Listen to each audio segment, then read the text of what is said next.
नमस्कार, बाजार आज और कल में आप सभी का स्वागत है। मैं हूं स्वाति रायना। इस शो में हम आपको बताते हैं बाजार में आज का कैसा रहा कारोबार, साथ ही कल के लिए क्या आप स्ट्रैटेजी बनाएं। और कल की आपकी तैयारी कराने के लिए हमारे साथ शो में जुड़ चुके हैं जी बिजनेस के मैनेजिंग एडिटर अनिल सिंह भी। अनिल जी, बहुत स्वागत है आपका शो में। साथ ही हमारे साथ जो खास मेहमान आज पूरा आधा घंटा जुड़ेंगे उनसे भी परिचय करा दे प्रॉफिट मार्ट सिक्योरिटीज के अविनाश गोरक्षकर। अविनाश जी, बहुत स्वागत है आपका भी। और पूरी रिसर्च टीम है हमारे साथ तैयार अपनी रिसर्च के साथ। कुशल गुप्ता से जानेंगे कैसा रहा बाजार का हाल और लॉजिस्टिक्स की क्यों बढ़ी रफ्तार। कमर्शियल रियल एस्टेट में क्या बड़ी डील हुई है ये हमें बताएंगी मानसी दवे। और क्यों कंज्यूमर गुड्स हो सकते हैं महंगे, जानकारी देंगे आशीष चतुर्वेदी। बातचीत जारी रखें उससे पहले आज बाजार के कारोबार पर एक नजर डाल लेते हैं। तो दिन भर आज उतार चढ़ाव को मिला बाजार में, पर अंत में हरे निशान में बंद होने में जरूर कामयाब हुए। अंतिम घंटों में आई शॉर्ट कवरिंग की वजह से बाजार बढ़त बनाने में आज कामयाब हुए। निफ्टी 129 अंक की बढ़त के साथ 13,000 के अहम स्तर के बेहद करीब बंद हुआ। वहीं सेंसेक्स भी करीब 1% चढ़कर 44,260 के स्तर पर बंद हुआ।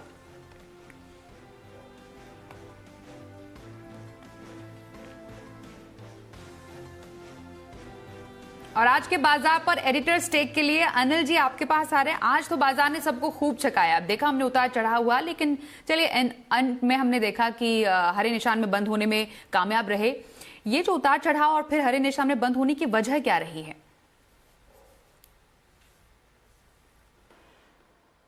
नवंबर सीरीज की आज दमदार एक्सपायरी दिखी। कल से जिस करेक्शन की शुरुआत हुई थी वो सुबह थोड़ी देर के लिए टिका और आमतौर पर जो बाजार 1 से 1.5 दिन का करेक्शन देते हैं उसके बाद फिर से मजबूती की रफ्तार पकड़ते हैं, वही ट्रेंड आज भी बरकरार रहा। वजह एक और थी कि आज अमेरिकी बाजारों से कोई खास संकेत आने नहीं थे, वहां छुट्टी है और डाउ फ्यूचर्स एकदम सपाट ट्रेड कर रहे थे। यूरोप में भी सुस्ती, तो ग्लोबल मार्केट शांत और ऐसे में ट्रेडर्स के लिए फिर से मौका बना। बाजार हल्के हो चुके थे और हल्के बाजारों के लिए ऊपर आना बड़ा आसान होता है और वही आज दिखा। सुस्त और धीमी शुरुआत के बाद धीमे धीमे करते बाजारों ने रफ्तार पकड़ी और मिड सेशन के बाद रफ्तार और तेज होती दिखी और दिन के हाईएस्ट पॉइंट के बेहद करीब जाकर बाजार बंद हुए। दो बढ़िया बातें हुई। पहला, निफ्टी 13,000 के लेवल को पार करते हुए दिखा और 13,000 के बेहद करीब 12,987 पर बंद हुआ। वहीं बैंक निफ्टी 29,500 के ऊपर बंद होने में कामयाब रहा। तो ये एक बेहतरीन क्लोजिंग दिखी और दमदार तेजी भी, चौतरफा खरीदारी भी थी। मूड माहौल फिर से पॉजिटिव होता हुआ दिखा है। कल हफ्ते का आखिरी ट्रेडिंग सेशन होगा और उसके बाद सोमवार को है बाजार बंद, लेकिन उससे पहले नवंबर सीरीज में जो दमदार एक्शन दिखा है वो बाजारों ने सीरीज की शुरुआत से लेकर सीरीज के अंत तक बरकरार रखा और ये अब तक की एफआईज के फ्लोज के लिहाज से सबसे बेस्ट सीरीज थी और रिटर्न के लिहाज से भी कहीं किसी को किसी तरह की कोई कंप्लेन नहीं। इस तरह की series once in a lifetime होती है जो आपने नवंबर की सीरीज आज देखी।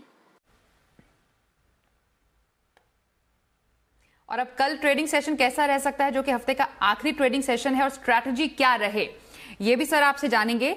थोड़ी देर में आपके पास आए उससे पहले बाजार में आज जरा सेक्टर स्पेसिफिक एक्शन को भी अच्छे से समझ लेते हैं। हमारे सहयोगी कुशल का रुख करते हैं। कुशल, जरा बताएं आज बाजार में खबरों के चलते कहां पर सबसे ज्यादा एक्शन था?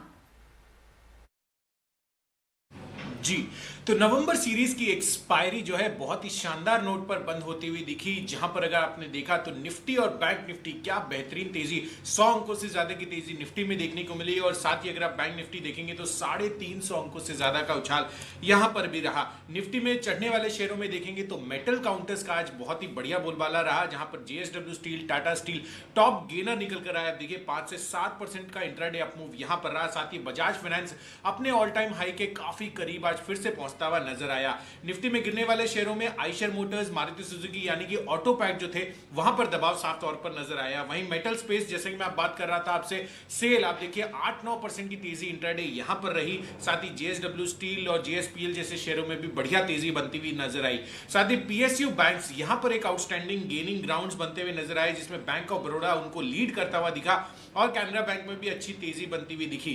फार्मा स्पेस यहां पर भी एक ट्रेंड रिवर्सल देखने को मिला। पिछले कुछ दिनों से जिस आपकी गिरावट रही थी, यहां पर फिर से आज एक अच्छा रिवर्सल देखने को मिला एक्सपायरी के दिन। और अंत में जी के हिट कॉल्स की अगर बात करें तो सीमेंस बढ़िया नतीजों के बाद किस साहब की तेजी बनी, सेठी साहब ने आपको रेकमेंड किया था, 12% का अपसाइड यहां पर आता हुआ दिखा। साथ ही बैंक ऑफ बड़ौदा भसीन जी ने बोला था आपको, और निफ्टी का जो 12,850 का कॉल ऑप्शन सुमित जी का था वो भी काफी दमदार रहा आज के दिन में। शुक्रिया कुशल, सेक्टर स्पेसिफिक जानकारी देने के लिए। आज के एक्सपर्ट अविनाश जी का रुख करते हैं। अविनाश जी, आप नवंबर सीरीज को कैसे समअप करेंगे? दूसरा यही कि हफ्ते भर की खरीदारी अगर करनी हो तो कहां पर आज आपका स्टॉक होगा जो आप करेंगे रेकमेंड? स्वाति, अगर नवंबर सीरीज की बात करें तो मुझे लग रहा है कि ये काफी स्ट्रॉन्ग सीरीज थी, और इसमें एक जो नोटवर्दी फैक्टर था वो ये था कि एफआईआईज ने काफी जोर से खरीदारी की। करीबन 53-54 हजार करोड़ का बाइंग इन्होंने नवंबर में किया है, जो सबसे ज्यादा है। और मुझे लग रहा है कि ये मार्केट्स को ऊपर जाने में काफी मदद की, और ऑब्वियसली जो न्यूज फ्लोज आ गए वो भी मार्केट्स को हेल्प करने वाले थे। तो उसके हिसाब से मुझे लग रहा है कि ये जो तेजी है वो बरकरार रहेगी। थोड़े बहुत प्रॉफिट करेक्शन जरूर आएंगे, लेकिन सिलेक्टिव वैल्यू बाइंग अभी भी आने की संभावना है। और आने वाले हफ्ते के लिए अगर किसी को एक 8 से 10 दिन का पोजिशनल व्यू लेना है तो मैं समझता हूँ कि अडानी पोर्ट्स एक अच्छा विकल्प हो सकता है। करंट प्राइस करीबन 410 है। हमको लग रहा है कि 8 से 10 दिन में अगर कोई खरीदता है तो करीबन 428 430 का टारगेट मिल सकता है, और यहाँ पे 400 का स्टॉप लॉस रखे। यहाँ पे एक अच्छा रिस्क रिवॉर्ड 8 से 10 दिन के लिए बन सकता है। तो ये पोजिशनल पॉइंट ऑफ व्यू से एक अच्छा पिक रहेगा। अडानी पोर्ट में हफ्ते भर की खरीदारी मतलब पोजिशनल व्यू रखने की सलाह हमारे आज के एक्सपर्ट अविनाश गोरक्षकर की। अविनाश जी, आपके पास आएंगे थोड़ी देर में। उससे पहले कुछ आज की दिन में जो खबरें छाई रही उस पर भी चर्चा करना जरूरी है। वो ये कि कमर्शियल रियल एस्टेट में एक बड़ी डील हुई है।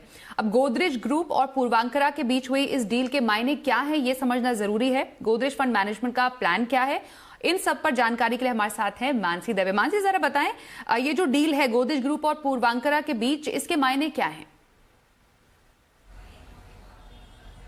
जी बिल्कुल, देखिए grade A commercial real estate properties की मांग काफी हद तक बढ़ती हुई दिख रही है, जिसके चलते कई सारी डील्स हो रही हैं।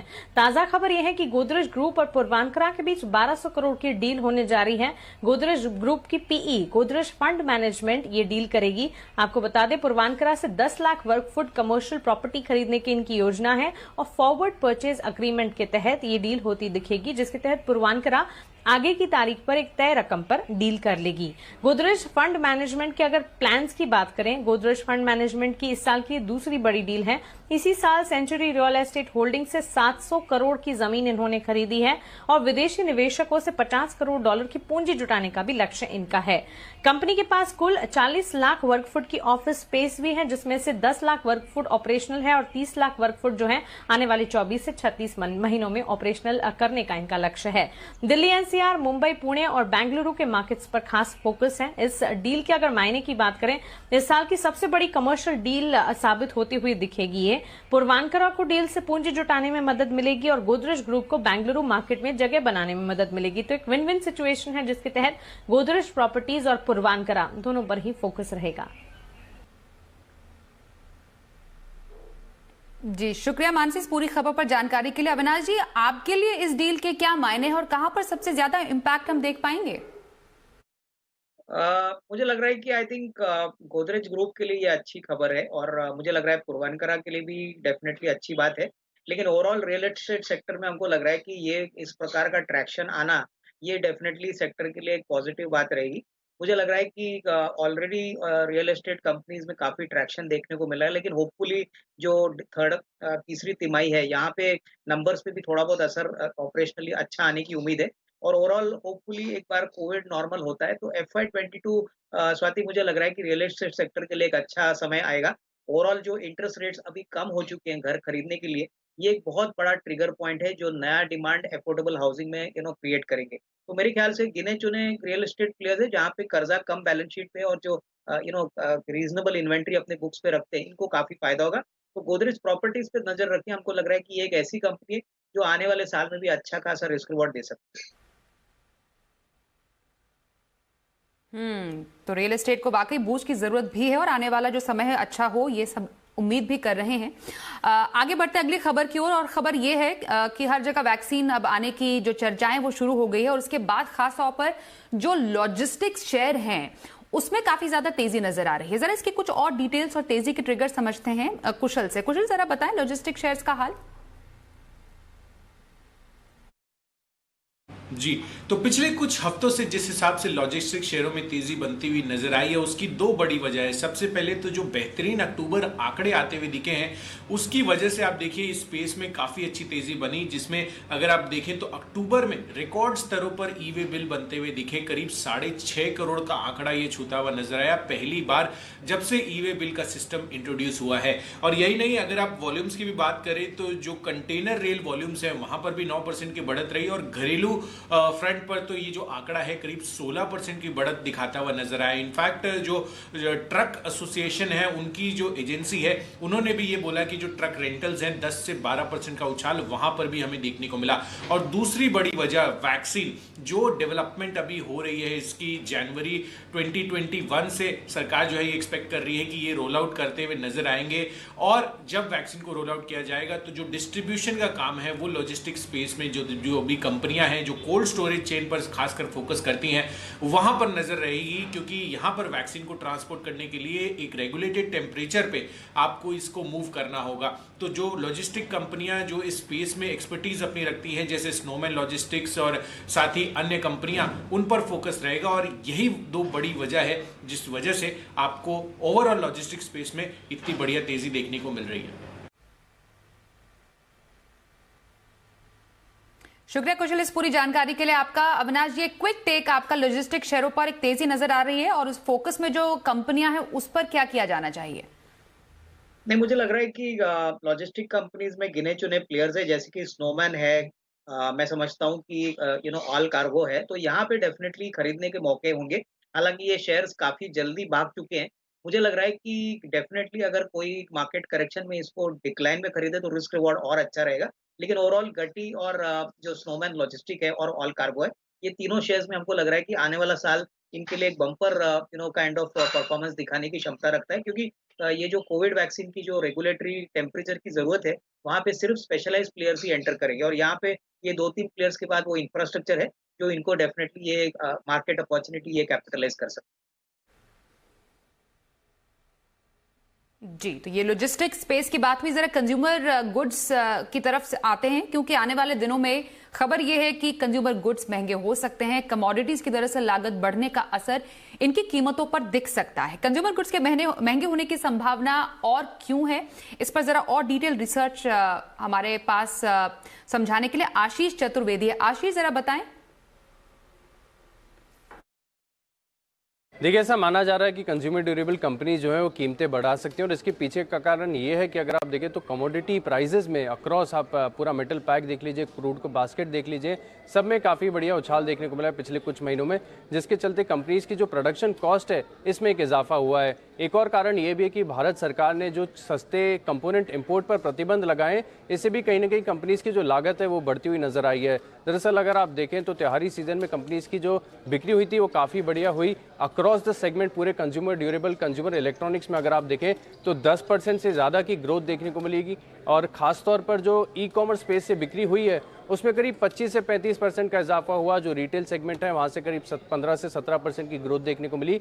यानी त्योहारी सीजन की जो बिक्री थी उसमें पेंटअप डिमांड भी शामिल थी और जो फ्रेश डिमांड थी, जिसके चलते काफ़ी बढ़िया एक पूरा अक्रॉस द इंडस्ट्री अगर आप देखें तो ग्रोथ के आंकड़े देखने को मिले। तब कीमतें जो है कंपनीज ने बढ़ाई नहीं, जिसके चलते, क्योंकि ऐसा माना जा रहा था कि वॉल्यूम्स में इसका एक इम्पैक्ट देखने को मिलेगा, लेकिन अब क्योंकि ये पेंटअप डिमांड खत्म हो चुकी है तो कंपनीज प्लानिंग कर रही है कि जो कीमतें हैं ऑलमोस्ट 2 से 3% के आसपास की जो प्रोडक्शन कॉस्ट कंपनीज की इंक्रीज हुई है वो ग्राहकों तक पास ऑन की जाएगी। और ऐसा होता है तो ऐसा माना जा रहा है कि अब आगे जाकर कंपनीज के मार्जिन में तो जरूर सुधार देखने को मिलेगा, लेकिन वॉल्यूम्स में इसका एक असर देखने को मिलेगा, जिसके चलते कुछ स्टॉक्स फोकस में रहेंगे। सबसे पहले आप देखिए ब्लू स्टार, वोल्टास, एसी बनाने वाली कंपनीज है, इनकी प्रोडक्शन कॉस्ट में 2 से 3% का इजाफा हुआ है। डिक्सन टेक्नोलॉजीज जो कि एलईडी टीवी मैन्युफैक्चर करता है, वर्लपूल, आईएफबी इंडस्ट्रीज, अंबर एंटरप्राइज, साथ ही हैवेल्स, इन स्टॉक्स पर आपको फोकस रखना है।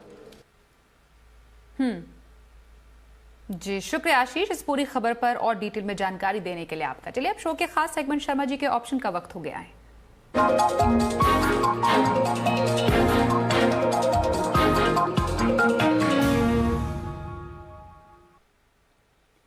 एचडीएफसी सिक्योरिटीज के वीके शर्मा सर हमारे साथ फोन लाइन पर एक बार फिर से हैं शामिल। शर्मा सर, बहुत स्वागत है एक बार फिर से आपका शो में। आज आप दर्शकों को कल की बम्पर कमाई का कौन सा ऑप्शन बताएंगे? नमस्ते स्वाति जी, आप और आप सभी दर्शकों को। तो बजाज ऑटो जिसने आज अच्छा परफॉर्म किया है उसको ऑप्शन के जरिए लिया जा सकता है कल। तो इसकी जो 3200 की जो स्ट्राइक प्राइस है उसका दिसंबर का कॉल ले सकते हैं 99 रुपए पे। स्टॉप लॉस रखिए 70 रुपए का, उसका टारगेट रहेगा करीब 150 रुपए। भारत इलेक्ट्रॉनिक्स अन्य PSU कंपनी के साथ चर्चा में थी और इसने थोड़ी बढ़त भी दिखाई है। तो 110 रुपए की कॉल यहाँ पे 5 रुपए 65 पैसे पर ली जा सकती है और ये कॉल भी दिसंबर महीने की रहेगी। स्टॉप लॉस रखें 4.70 पैसे का और इसका टारगेट रहेगा करीब 8 रुपए। ध्यान रखिए ये महंगे कॉल्स हैं, तो इनके अंदर आप 4 दिन से ज्यादा कॉल ऑप्शन में खड़े नहीं रहिए, ऊपर बढ़ाते जाइए और प्रॉफिट बुक कर लीजिए। अगर टारगेट होगा तो होगा, वरना स्टॉप लॉस पास हो जाएगा, जिससे आपका प्रॉफिट प्रोटेक्ट होगा। नमस्ते, जय हिंद। कल बाजार में क्या रखे आप स्ट्रैटेजी, ये जानने के लिए अनिल सर आपके पास आ रहे हैं। कल हफ्ते का आखिरी दिन और उसके बाद 3 दिन है बाजार बंद, क्या स्ट्रैटेजी होनी चाहिए?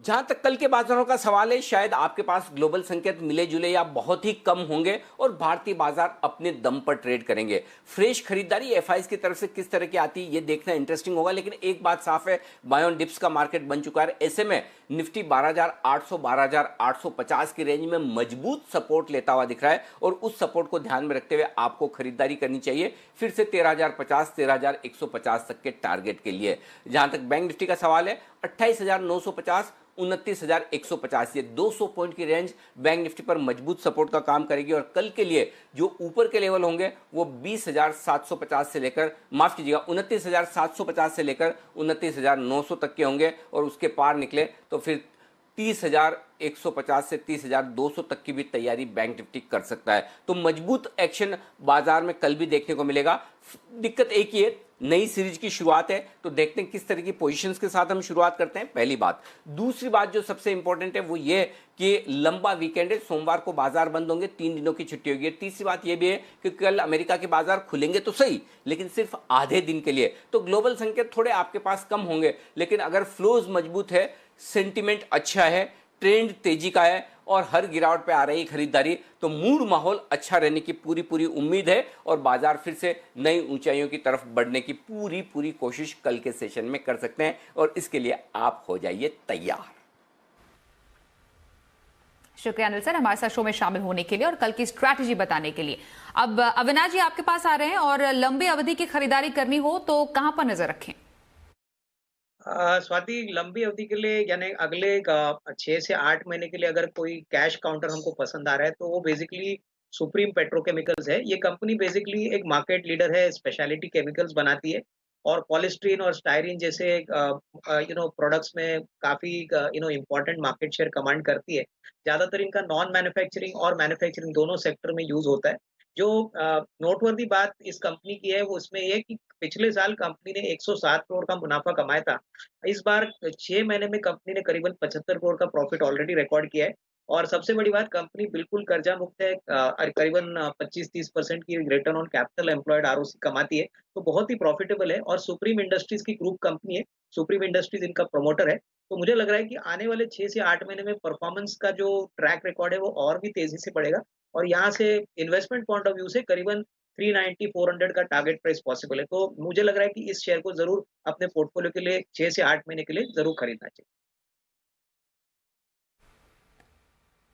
सुप्रीम पेट्रोकेमिकल्स में लंबी अवधि की खरीदारी करने की सलाह अविनाश गोरक्षकर की। चलिए अब वायदा बाजार की किस रणनीति से आपको कमाई के मौके मिलेंगे ये जानते हैं।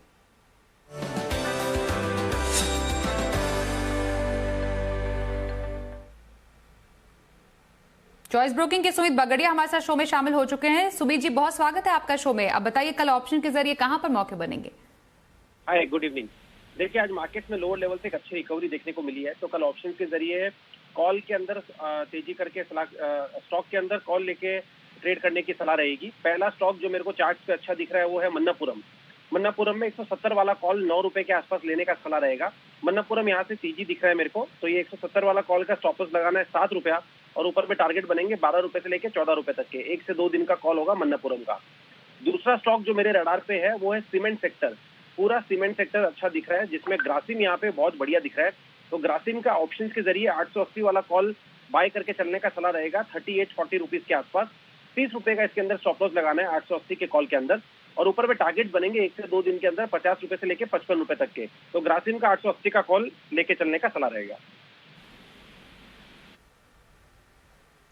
शुक्रिया सुमित जी हमारे साथ शो में शामिल होने के लिए। वायदा बाजार की रणनीति आपने बताई, और साथ ही अविनाश जी आपका भी शुक्रिया, आप शो में शामिल हुए। साथ ही हमारे तमाम सहयोगियों का भी बहुत शुक्रिया। तो आज के लिए शो में बस इतना ही। कल फिर से मुलाकात होगी, बताएंगे कमाई के ढेरों मौके, और सुबह 7 बजे से बाजार का लाइव एक्शन देखने के लिए जुड़िए जी बिजनेस के साथ। फिलहाल दीजिए इजाजत, नमस्कार।